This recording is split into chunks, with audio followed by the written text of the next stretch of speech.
She was married, until a routine checkup made her question everything, and fall for the woman she never expected. Elena learned early how to be agreeable. It wasn't taught outright, no one sat her down and explained it, but it lived in the small things, the way her mother smoothed conflict before it surfaced, the way women around her praised endurance as if it were virtue. Elena absorbed it quietly. She became good at making space for others, even when she wasn't sure who she was making space from. By the time she married Mark, she believed love was something that settled. Something that softened into habit. Mark was safe. Thoughtful. He asked before touching her, remembered her coffee order, kissed her forehead before leaving for work. Their life unfolded predictably: Sunday grocery runs, muted arguments about nothing important, shared Netflix shows they both half-watched. People said, "You're lucky." Elena nodded and smiled. What she didn't have language for was the absence. The way desire felt theoretical. The way intimacy felt like participation rather than hunger. She assumed this was adulthood. That passion was for films, for younger women, for people who made reckless choices. At night, lying beside Mark, she sometimes felt a strange ache, not for another man, not even for a specific person. Just, elsewhere. As though something in her was facing the wrong direction. When the chest tightness began, she blamed stress. The GP's surgery smelled faintly of disinfectant and old paper. Elena checked in at reception, sat between a coughing man and a woman scrolling aggressively on her phone, and rehearsed what she would say. "It's probably nothing. I've just been tired. Work's been busy." When her name was called, she followed the voice down the corridor, expecting someone older.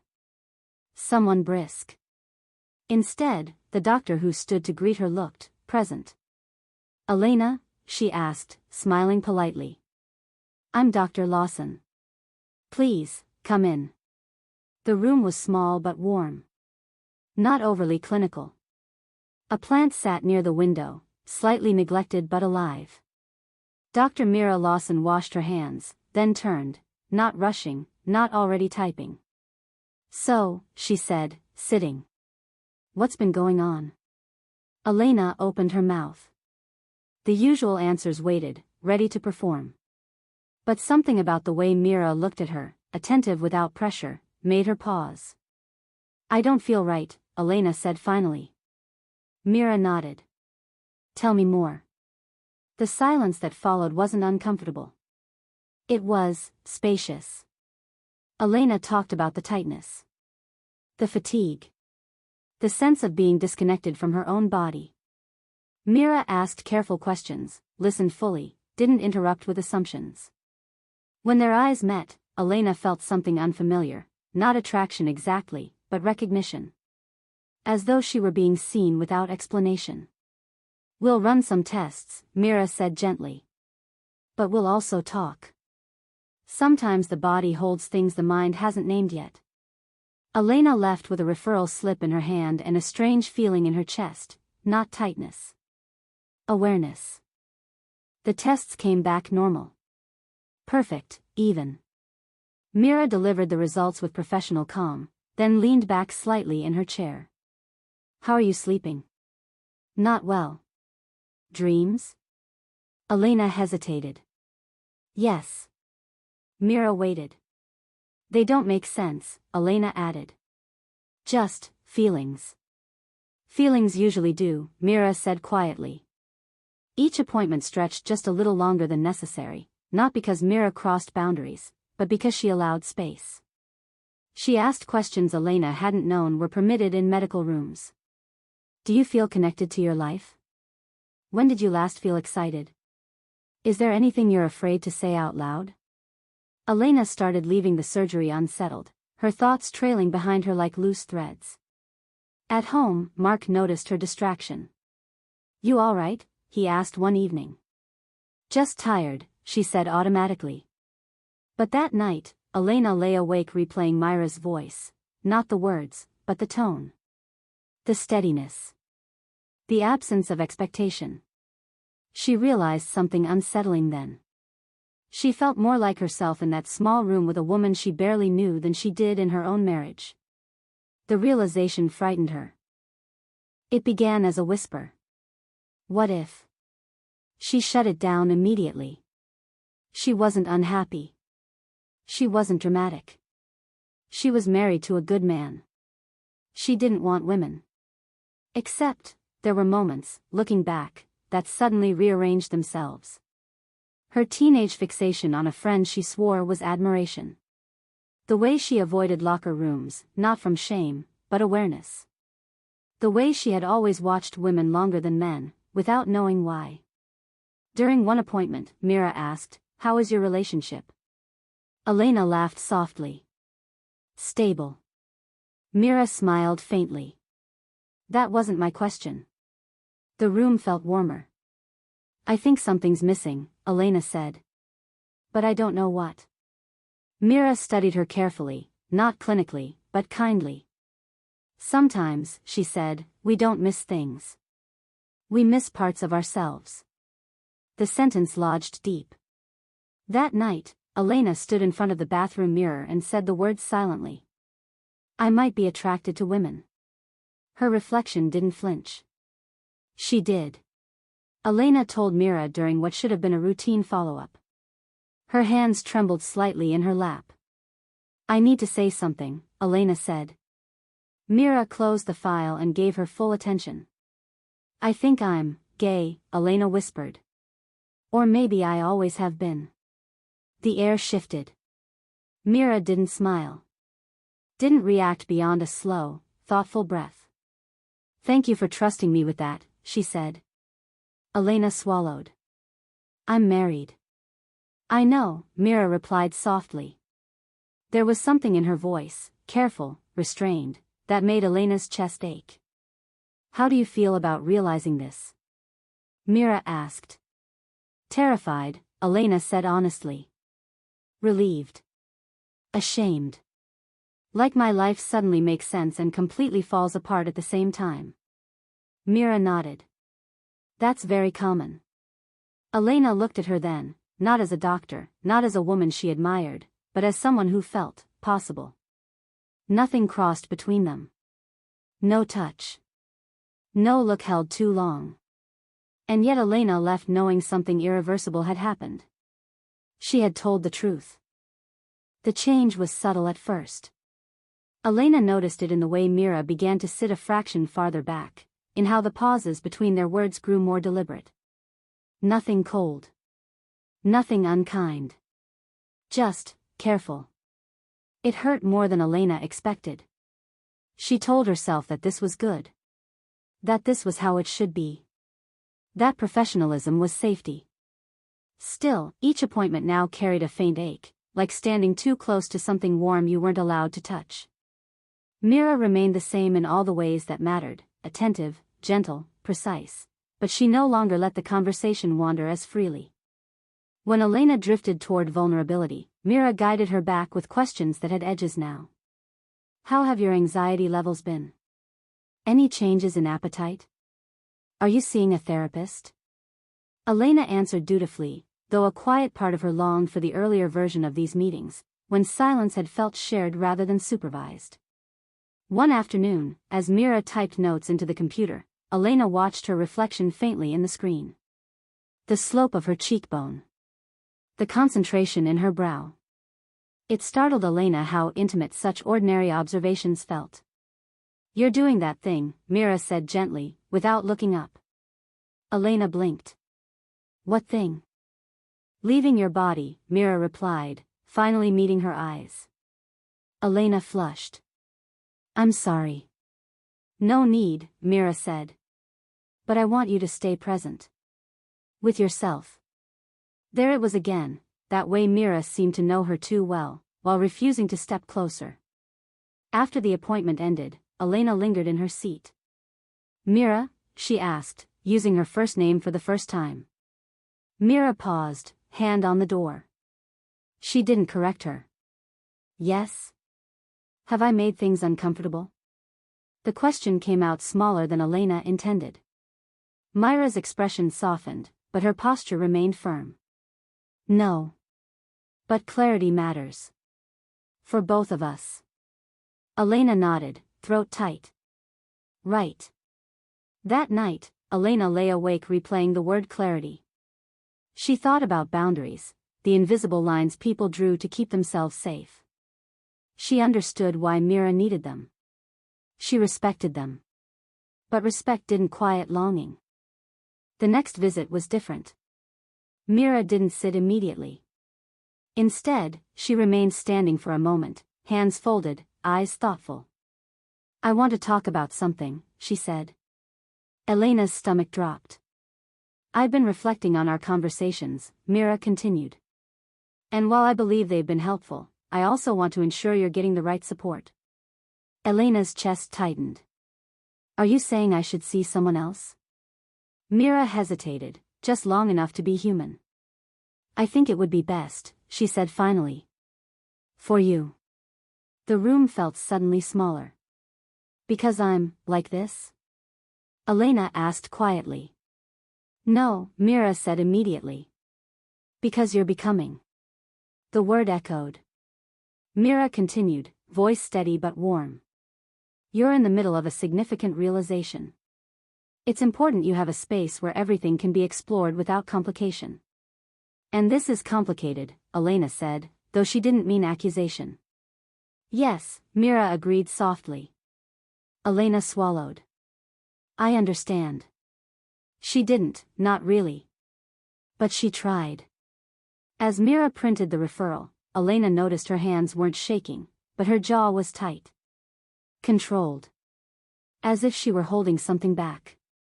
I want you to know, Mira said, passing over the paper, that nothing you've said has been inappropriate. And none of this is a rejection. Elena looked up. It feels like one. Mira met her gaze fully now, eyes honest. Sometimes, she said, the most respectful thing we can do is step away from what could blur the truth. The words landed heavy and precise. Elena nodded, forcing a small smile. Thank you. For everything. Mira smiled back, but there was sadness there now. Real. Unhidden. You're welcome, Elena. The door closed softly behind her. In the corridor, Elena stood still, referral paper creased in her hand, heart aching in a way she hadn't expected. She had not lost a lover. She had lost a possibility. And somehow, that hurt just as much. The house didn't change. That was what unsettled Elena most. The same pale light filtered through the kitchen window each morning. The kettle still whistled too loudly. Mark still kissed her cheek before work, his mouth warm and familiar in a way that now felt almost ceremonial. Nothing broke. Something shifted. Elena moved through her days with a new awareness, like a hairline crack running through glass, nearly invisible, but once noticed, impossible to unsee. She went to the new GP as recommended. The woman was competent, efficient, kind in the way professionals often were. She asked the right questions, offered therapy referrals, adjusted Elena's medication slightly. But there was no space. No pause long enough for truth to stretch. Elena complied, nodded, answered. She left each appointment feeling untouched. At night, she lay beside Mark, staring at the ceiling, replaying Myra's voice in her head, not what she had said, but what she had refused to say. That restraint had carved itself into Elena's memory more deeply than any confession could have. Mark noticed her distance in small ways first. You've been quiet lately, he said one evening as they ate dinner in companionable silence. Just tired, Elena replied. The lie came easily. It always had. But exhaustion implied effort, and Elena was tired of effort. Tired of folding herself neatly into a life that no longer fit. One Saturday morning, Mark reached for her in bed, his hand resting on her waist. She froze. Not dramatically. Not enough for him to notice immediately. Just a tightening, a pause that spoke volumes inside her. Hey, he murmured. You okay? Elena swallowed. Yeah. I'm just, not in the mood. He smiled, understanding. That's all right. And that was the problem. Mark was always all right. Weeks passed. The fracture widened, silently. Elena found herself watching women differently, on the street, in cafes, in reflections she caught by accident. It wasn't hunger, exactly. It was recognition. A sense of alignment she'd never felt before. She began therapy. The therapist was gentle, perceptive. Asked questions Elena had avoided her entire life. When did you first learn that desire could be ignored? She asked once. Elena didn't know how to answer. I think I thought it would go away, Elena said slowly. The night Elena told Mark came without ceremony. No raised voices. No shattered plates. Just truth, laid bare on the sofa they'd chosen together years ago. I need to tell you something, Elena said. Mark muted the television immediately. His brow furrowed, not with anger, but concern. What's wrong? Elena's hands trembled. She folded them together, then unfolded them again. I think I'm gay, she said. The words didn't echo the way she'd feared. They simply existed between them. Mark stared at the floor for a long moment. Are you saying you don't love me? He asked quietly. Elena's chest ached. I love you. Just, not in the way you deserve. He swallowed hard. Is there someone else? No, she said immediately. And then, after a pause, added, there was never anyone. Just, the realization. Mark leaned back, rubbing his face. How long have you known? I didn't, Elena said. Not like this. I think I've always known something was missing. I just didn't know what it was called. Silence stretched between them. Finally, Mark said, Are you leaving? The question broke her. I don't know, Elena whispered. But I can't keep pretending. Mark nodded slowly, eyes wet. I wish you'd told me sooner. So do I, Elena said. They cried, not angrily, not accusingly. Just two people grieving a future that had felt certain until it wasn't. That night, they slept in the same bed, but something fundamental had changed. There was no longer an unspoken agreement to keep going as before. The fracture had reached the surface. In the days that followed, Elena felt both lighter and unbearably sad. Truth did that, it freed you, but it also demanded something in return. She thought of Mira then, unexpectedly. Of the way she had stepped back rather than step wrong. Of the respect that had felt like loss. Elena understood now. Some endings were not punishments. They were permissions. The decision did not arrive in a single moment. It unfolded slowly, through practical conversations and pauses heavy with things neither of them wanted to say. Elena and Mark learned how to talk differently, carefully, gently, as if the truth between them were fragile glass. They sat at the kitchen table one evening with mugs of tea gone cold. I don't want to hurt you, Elena said, staring into the cup. Mark nodded. I know. I never meant to lie. I know that too. Those words, I know, became a kind of mercy. They didn't erase the pain, but they softened its edges. They spoke about logistics before emotions because it was easier. About the spare room. About who would tell their families first. About the cat and whose routine she followed more closely.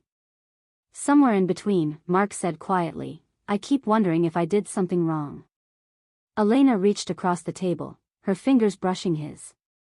You didn't, she said firmly. This isn't about failure. It's about truth arriving late. Mark's eyes shone. I loved you the only way I knew how. I know, Elena said. And I loved you back. Just not with my whole self. That was the sentence that stayed with him. They decided to separate without spectacle. No lawyers at first. No accusations. Just space. Elena packed a suitcase and moved into the spare room while they figured out next steps. The house became quieter, not tense, just emptied of expectation. She noticed how differently she breathed when she was alone. For the first time in years, the tightness in her chest eased. That frightened her almost as much as it relieved her. She grieved in unexpected ways, catching herself about to share something with Mark, remembering a joke only he would understand, mourning a future that had been comfortable and kind. But beneath the grief was something new. Alignment. Telling their families was harder. Elena's mother cried, not from cruelty but confusion. "But you were happy," she said. "I was surviving," Elena replied gently.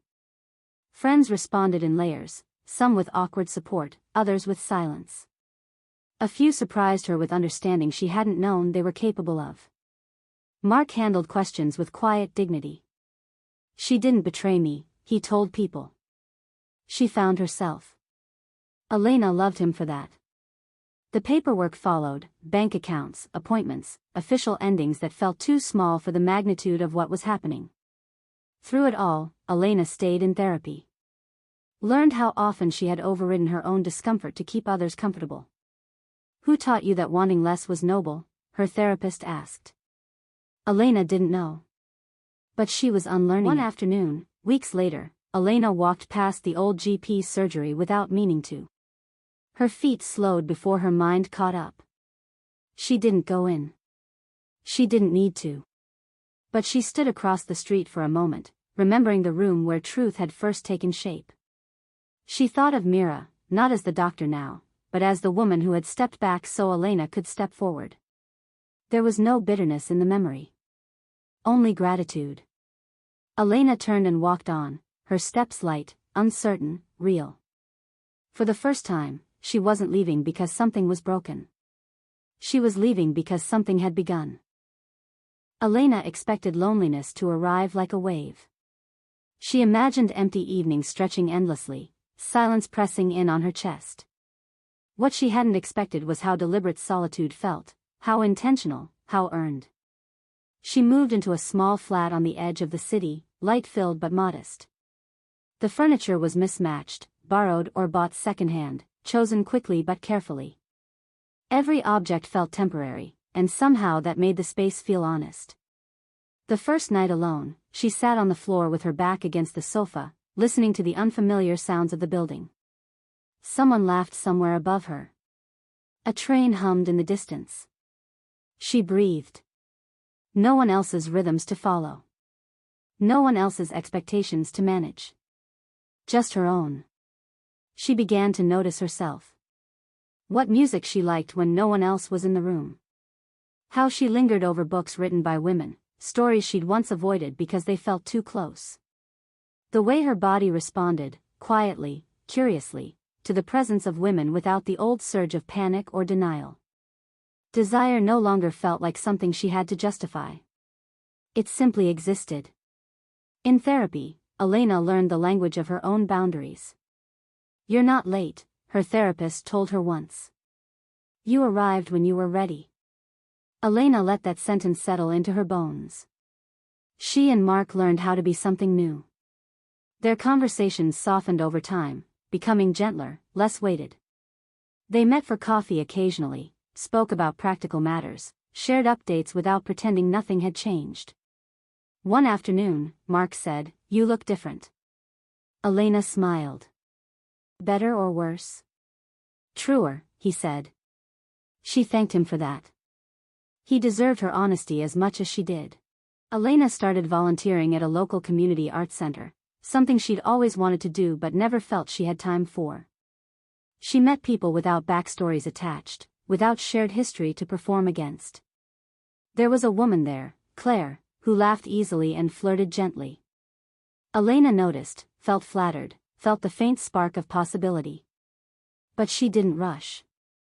For the first time in her life, she understood that becoming herself wasn't a race. Some evenings, though, her thoughts still drifted to Mira. Not obsessively. Not painfully. Just, tenderly. She remembered the discipline of her kindness. The way she had protected Elena's truth by refusing to blur it. Elena realized then that love did not always begin with touch. Sometimes it began with restraint. Months passed. The seasons changed without asking permission. One afternoon in early spring, Elena walked into a cafe near the medical center she used to attend, not because she was thinking of Mira, but because she needed somewhere quiet to sit with a book. She ordered tea, found a corner table, opened her novel. And then... Elena? The voice was familiar enough to still her breath. She looked up.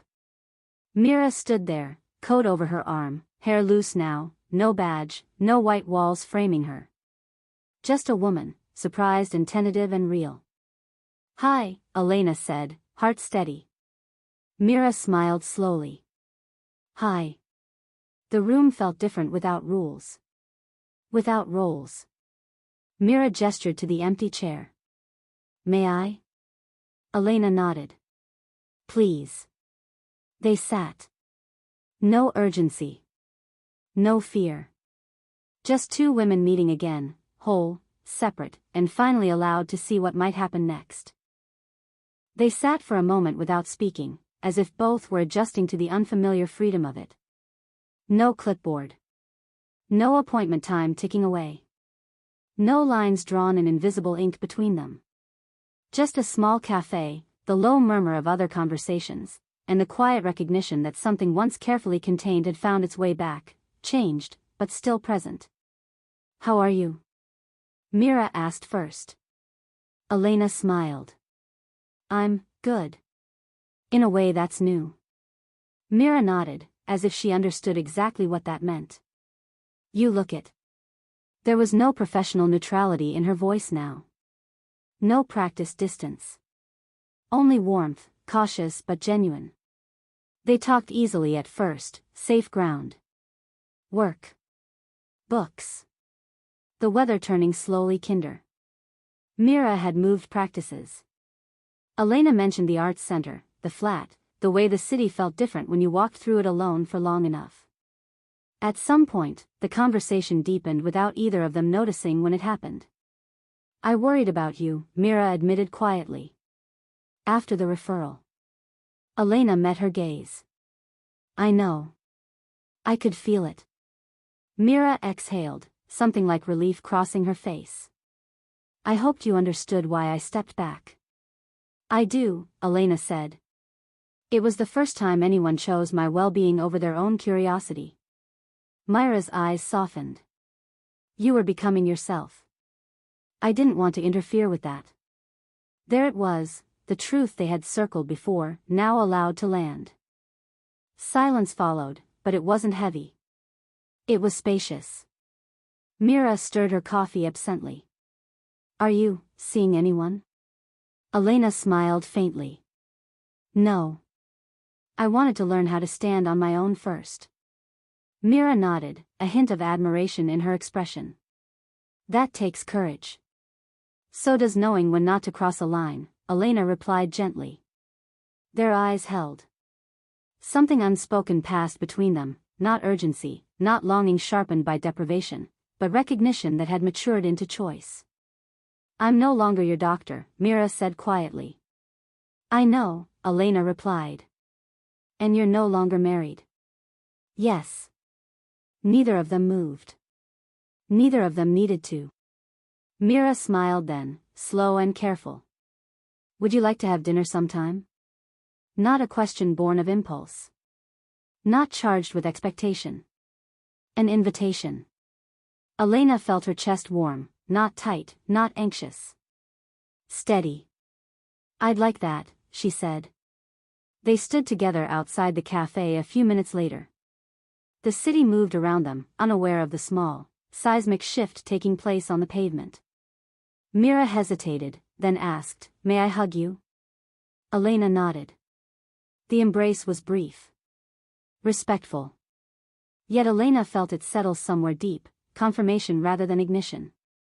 As they stepped back, Mira smiled. "I'll text you." Elena laughed softly. "I look forward to it."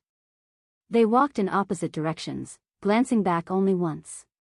Not because they were afraid of losing each other, but because this time, they knew exactly where they stood.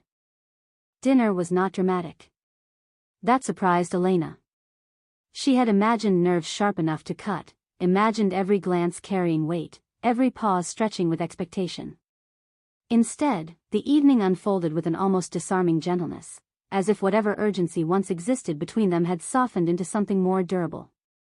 They chose a small restaurant neither of them had been to before. Neutral ground. Warm light. Tables close enough to feel intimate without being exposed. Mira arrived first, standing when Elena walked in. "You look beautiful," she said, without hesitation. Elena felt it, not a rush of heat, but a quiet certainty settling in her chest. "So do you." They laughed softly, the tension easing immediately. Conversation came easily.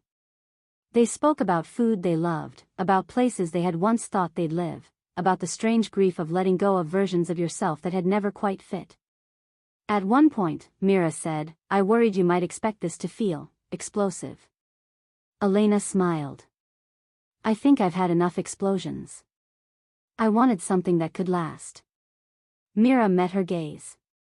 "So did I." When dessert came, neither of them touched it right away. Mira studied her spoon for a moment, then looked up. "I want to say something, clearly." Elena nodded. "I'm interested in you," Mira said. "But only if we move at a pace that honors what you've just come through." Elena's throat tightened, not with fear, but gratitude. "Thank you," she said. "I don't want to rush either." They shared a smile that felt like agreement, not compromise. After dinner, they walked. The city had cooled, the air carrying the promise of spring. Streetlights cast long shadows, and their steps fell naturally into rhythm. At the corner where they would part, Mira slowed. "I've wanted to do this since the cafe," she said softly. "But I didn't want to assume." Elena stepped closer. "You're not." Mira lifted her hand, hesitated just long enough to be sure, then cupped Elena's cheek. The touch was gentle. Reverent.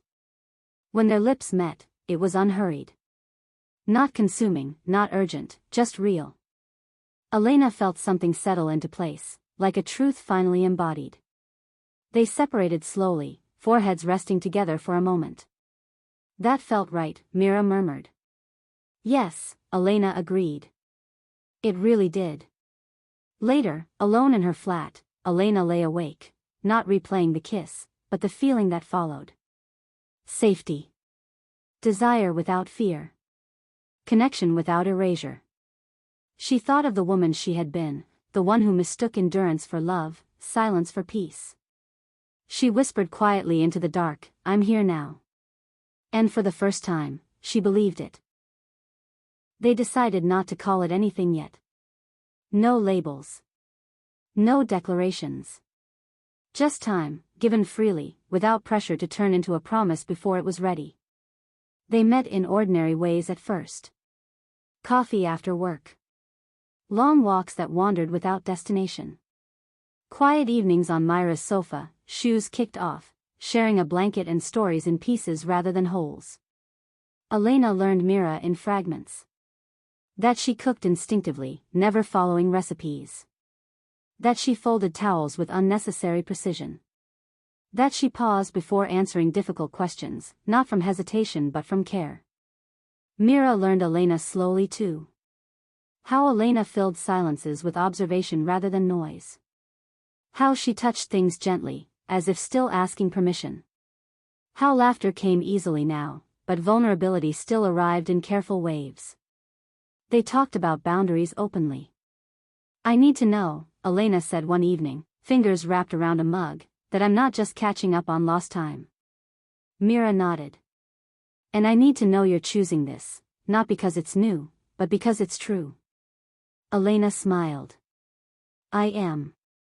Intimacy grew quietly. It began with hands brushing, then resting.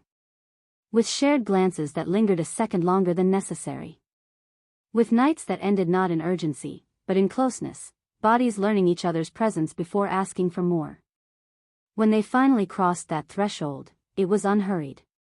They spoke first. "This is okay?" Mira asked. "Yes," Elena replied, steady and sure. Nothing in Elena's body tightened. Nothing pulled away. Desire arrived without fear this time, curious, present, deeply kind. Afterward, Elena rested her head against Myra's shoulder, feeling a peace she had once thought imaginary. I didn't know it could feel like this, she admitted. Myra kissed her hair. It often doesn't. Not unless you're allowed to be whole. There were still shadows. Elena sometimes flinched at sudden conflict. Myra sometimes retreated into quiet when overwhelmed. They named these moments instead of letting them fester. I'm not leaving, Myra said once, when Elena grew distant without meaning to. Elena breathed out slowly. I'm learning how not to disappear. That honesty became their rhythm. One afternoon, walking through a market hand in hand, Elena caught her reflection in a shop window. She almost didn't recognize herself. Her posture was different. Open. Unbraced. She squeezed Myra's hand. What? Myra asked, smiling. Nothing, Elena said. I just like who I am with you. Myra squeezed back. I like who you are, period. That night, lying beside Myra, Elena understood something quietly profound. This wasn't about discovering desire late. It was about finally trusting herself. The first time Elena introduced Myra as someone she was seeing, the words caught in her throat. Not because she was unsure, but because saying them aloud felt like stepping into sunlight without shielding her eyes. It happened at the Arts Center, on a quiet afternoon when the staff gathered for coffee after an exhibition opening. Someone asked casually, "Are you seeing anyone these days?" Elena paused, then said, "Yes. Her name is Myra." The moment passed without ceremony. A few smiles. A nod. Someone asked what Myra did for work. And just like that, the world didn't end. Elena walked home afterward with a lightness she hadn't anticipated. Visibility, she realized, wasn't always dramatic. Sometimes it arrived as ease. With her family, it was harder. Her mother listened carefully, hands folded tight in her lap. "Is this why your marriage ended?" she asked. "Yes," Elena said gently. "And no. It ended because I wasn't living honestly." Her mother nodded slowly, grief and love sharing the same space on her face. "I want you to be happy," she said. "I just need time to understand." "That's okay," Elena replied. "I took time too." Her father hugged her longer than usual and said nothing at all. That was enough. Myra watched all of this with quiet respect. She never pushed Elena to come out faster, louder, or more completely than she was ready to. When Elena faltered, Myra remained steady, present without insisting. "You don't owe anyone a performance," Myra told her once. "Only the truth, at your own pace." Elena loved her for that. They argued for the first time on a rainy Tuesday evening. Nothing dramatic. Just a miscommunication about plans and a tired tone that landed harder than intended. Elena felt the familiar urge rise, to apologize too quickly, to smooth everything over before it could grow sharp. She stopped herself. "I need a moment," she said instead. "Not to leave. Just to think." Myra nodded. "Take it." When Elena returned, her voice was steady. "I'm not angry," she said. "But I want us to talk when something feels off. Not pretend it doesn't matter." Myra smiled then, not because the conflict was resolved, but because it was real. "That's how we'll last," she said. Love changed Elena in small, observable ways. She took up more space on sofas. She laughed louder. She no longer rehearsed sentences before speaking them.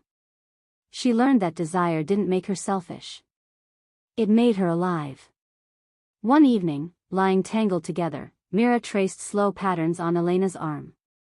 "You know," Myra said, "you don't apologize for wanting me anymore." Elena smiled, eyes closed. "I don't think I ever should have." The world still had its complications. There were sideways glances. Old friends who drifted.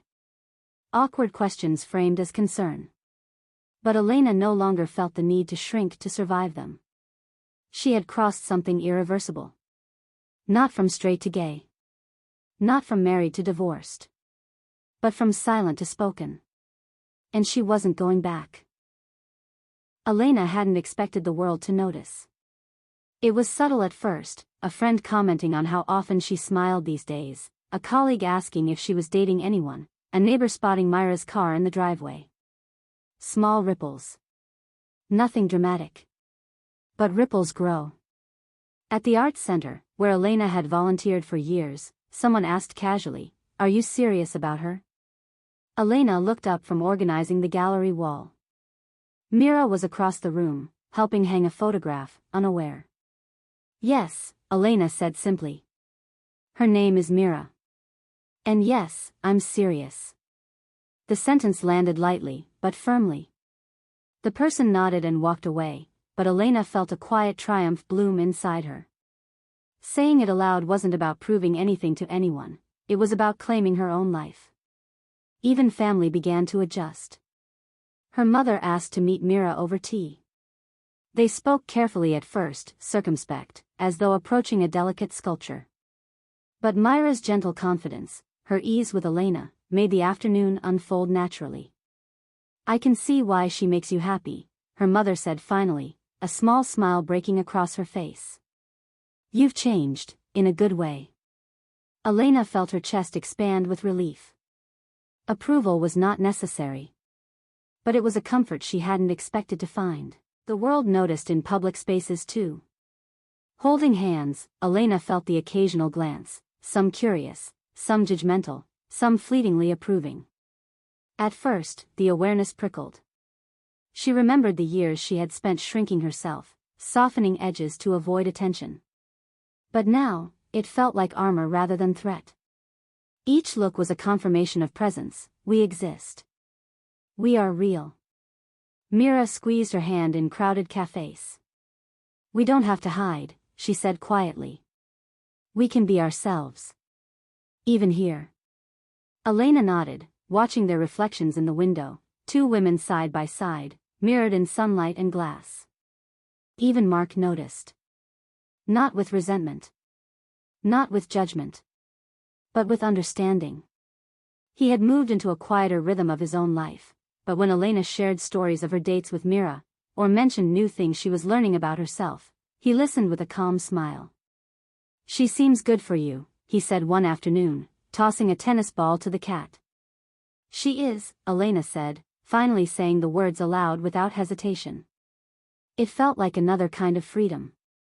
At night, Elena and Mira would lie together and talk about everything the world seemed to demand of them, expectations, judgments, history. "We've been quiet long enough," Mira said once, brushing hair from Elena's forehead. "It's time the world knows you're allowed to be happy." Elena smiled. "We've been learning to show it too." Slowly. Carefully. Mira kissed her gently, and the city hummed around them. The world noticed. And for the first time, Elena didn't care. Elena learned quickly that love was not always fireworks or perfect timing. Sometimes it was quieter, steadier, deeper, the kind that anchored you in ways you hadn't realized you were drifting.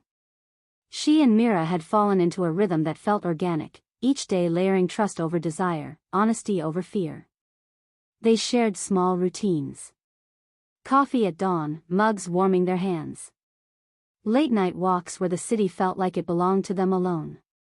Books exchanged, pages dog-eared with notes and margins, as if each was leaving breadcrumbs into the other's mind. And yet, for all their comfort, they never stopped learning each other. Mira had quirks, her habit of humming when she cooked, the way she tilted her head when thinking hard, that Elena loved. Elena had patterns too, of retreating into silence when overwhelmed, of needing small spaces of solitude to recharge. Each time one revealed themselves, raw and unfiltered, it was met with patience, not judgment. Life threw small challenges. A work project that required long hours. Family gatherings with old friends still adjusting to change. Days when memories of her marriage pressed in, bittersweet and confusing. Through it all, they remained a team. We've been honest, Mira said one evening, brushing a loose strand of hair from Elena's face. Even when it scared us. That's what lasts. Elena nodded. She understood now that permanence wasn't in perfection. It was in choice. In showing up. In learning to love the small, ordinary moments as fiercely as the extraordinary ones. They traveled together, quietly exploring new cities, wandering streets where no one knew their past, only the story they were writing together. On a rooftop overlooking the ocean one evening, Mira held Elena's hand. I think this is what it's meant to feel like, Mira said softly. Elena's chest warmed. This is what love feels like when it's patient, she said. Mira kissed her slowly, deliberately, and for a long moment, neither spoke. They didn't need to. The quiet understanding between them carried more weight than words could hold. Elena reflected on her journey, the years of endurance, the quiet suppression, the tension between what was expected and what was true. She smiled softly. She had stepped through all of it, carrying nothing but honesty and the courage to choose herself. What lasted wasn't desire alone. It wasn't even the sweetness of discovery. It was trust. And love that had learned to wait. The night ended with them watching stars, heads together, hearts aligned, unspoken promises threading through the space between them. The world could notice. People could judge or admire. The past could linger. But they had each other. And in that, Elena finally understood, some things are meant to endure. The first morning of their new apartment, Elena woke to sunlight spilling across pale walls. She lay still, listening to Myra's even breathing beside her, and realized she had never felt so at home in her life. It wasn't the walls. It wasn't the furniture.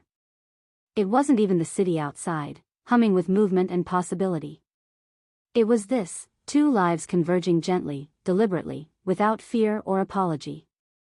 She turned to Mira and watched her stretch, hair loose, bare feet curling under the blanket.